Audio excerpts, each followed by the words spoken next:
presence as a national political figure who kind of sort of has a chance to be the president is the only time that many people who constitute his base, young voters, mostly, have to the Democratic Party at all. Like, that is the one thing that's holding them together. I know it's the one thing that's holding me to the Democratic Party. No one else really, aside from, I guess, AOC, inspires me to continue supporting the Democratic name, the big blue D with the circle around it. Like, there's no reason to do that otherwise. There's no, on its face, to pull me in to the Democratic Party. Nothing there exists. Just really nothing. That's really I think the most important thing. So, yeah, I do want to take a look at some of the most crazy responses to this tweet. Literally just asking, is it okay to die from cancer and diabetes because you're poor? That question being asked to a queen like Kamala Harris, a queen bee. This is unacceptable. Just unacceptable. We have Blake Hounshell, the political reporter or editor for the Politico, saying, quote, Kamala Harris' mother was a cancer researcher who died of cancer. This is Bernie Sanders' national press secretary attacking her for some reason.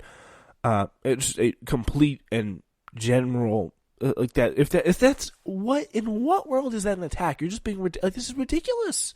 This is really like, you just want to be like, sit these people down and just like, okay, just look them in the eye and be like, do you really believe this is a vicious attack against Kamala Harris's mom? Excuse me.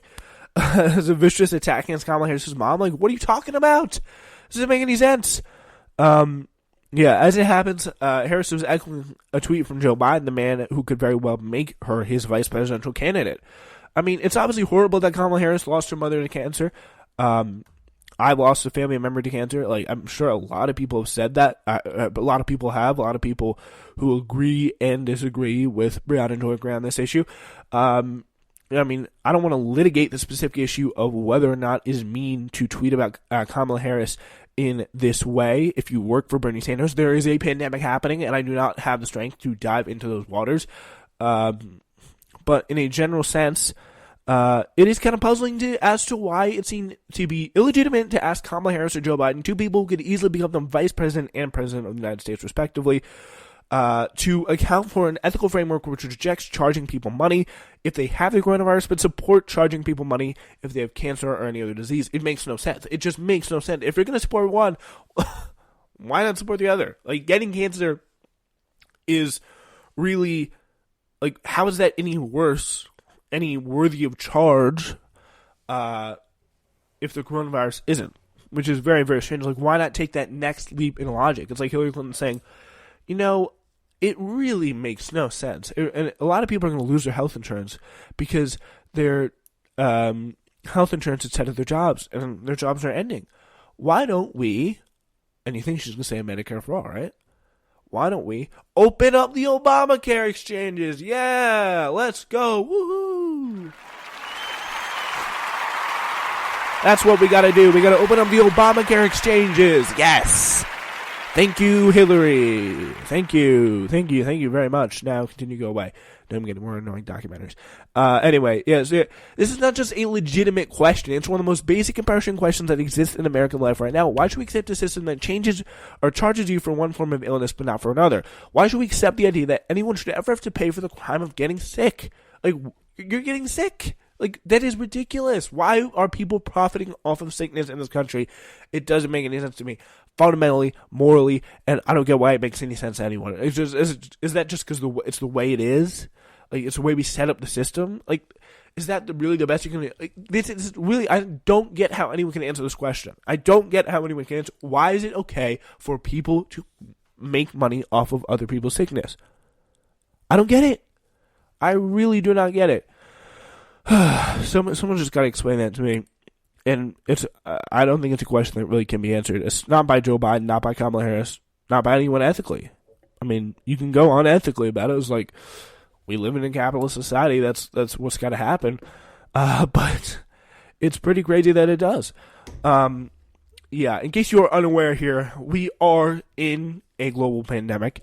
And it was announced this morning that 6.6 million people filed for unemployment in America over the past week.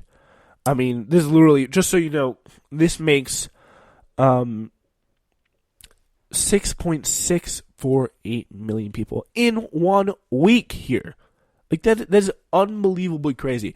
And a chart that goes back through, like, the 2008 depression, I think at its highest, 7.7 million people were officially unemployed because of the Great Depression, or during the Great Depression. 7.7 million people lost their jobs through what was around a year and a half, really, before we officially got out of it. But, yeah, things really began to peak and plateau. How many people have lost their jobs over the past 2 weeks? 9.9 million filed initial jobless claims. And there very well could be more because people just haven't been able to do it because things have been so chaotic. Like, the labor market is contracting at the rate of one Great Recession per 10 days. According to Derek Thompson of The Atlantic here. That's how bad things are. 10 million new claims in 2 weeks. 20 times the normal rate. And that understates the actual job losses. 9 million jobs lost in the total Great Depression. 9 million jobs lost in the past 2 weeks. 6.6 million unemployers filing this week.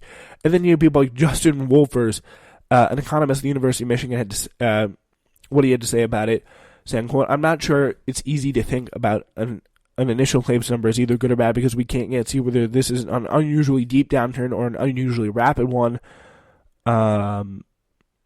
Yeah. I think it's actually pretty easy to figure out good or bad there. I think I can do it. And I would say it's bad. Go out, call me crazy there.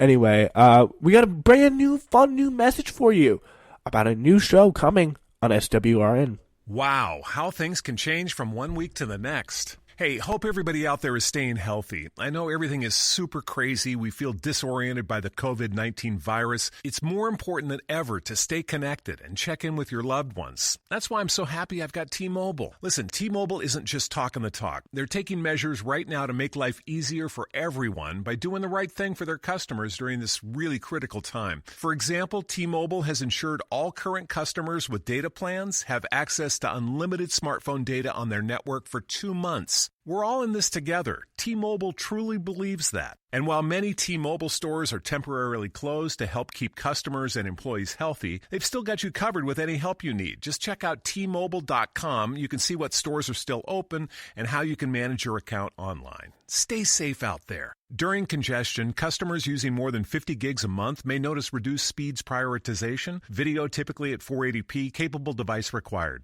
At Sprint, our priority is keeping our customers, employees, and communities safe. During these uncertain times, get the great service you expect without leaving the safety of your home. Shop at Sprint.com for our best new phone deals, like the amazing iPhone 11. Lease it for just $15 a month when you switch. Stay healthy and go to Sprint.com today. iPhone 11 64 gigabyte, $15 per month after $14.17 monthly credit. Apply within 2 bills. Requires new line of service, 18-month lease, and approved credit. If you cancel early, remaining balance due. Offering coverage not available everywhere. $30 activation fee, taxes, and restrictions apply.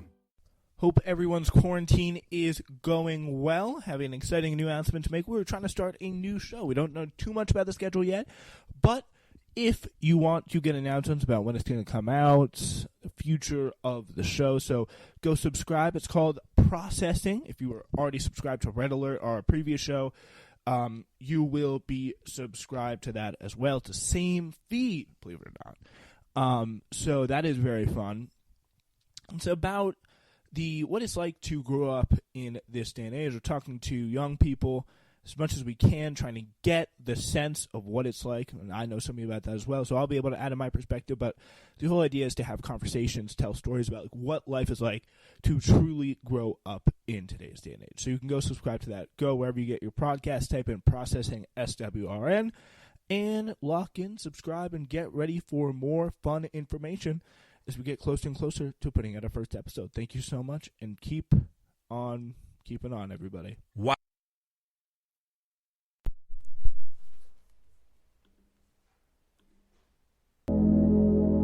Dear April,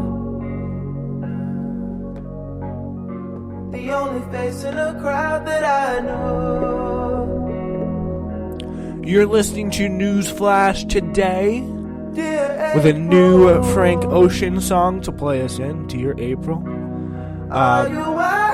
We're talking about today a massive recession, or maybe not. Donald Trump explains. And the new time you may have to wait to receive your $1,200 relief check. And I'm not making this up. We may have a primary next week, next Tuesday. I am not lying. You could take two strangers. All right, yeah. So you are listening to Newsflash. Really appreciate you joining us with that new Frank Ocean. Thank you, Frank, playing us in there. Yeah, maybe hear a little bit more of that on Culture tonight at 9. Maybe you want to join? I don't know. Yeah, during the coronavirus task force briefing late Thursday following the news that 10 million Americans filed jobless claims over just a 2-week period last month, we talked about earlier, President Donald Trump downplayed the intensifying economic downturn. By the way, the reporting here, I should say, is from Common Dreams, Jake Johnson. But the past, we had Jack Merkerson of Discourse, and all reporting up to this point has been from Discourse in the New York Times. Started off the New York Times, then went to Discourse. But anyway, so this is the reaction here from the president, and check this out. If 401k, everything is perfect. Then all of a sudden they go from that to having no job in one day. They never even thought of it. And then you see 6 million people unemployed. Unemployment numbers get released, and you see 6 million people. And it's an artificial closing. It's not like we have a massive recession or worse. It's artificial because we turned it off. Think of what we're doing. We're saying, don't go to work and we'll pay you. Everything's the opposite. It was always go to work and make a lot of money and do well, and the American dream. Because of a hidden enemy, we're saying, don't go to work and we're going to pay you. Look at the money, $2 trillion. And we will probably do more. I think infrastructure would be a fantastic thing to do. You want to get the restaurants back, you give deductibility. Infrastructure. You understand what that is? You give deductibility for businesses where they go and they use the restaurants. The restaurants will be bigger and better than they were before. Ugh.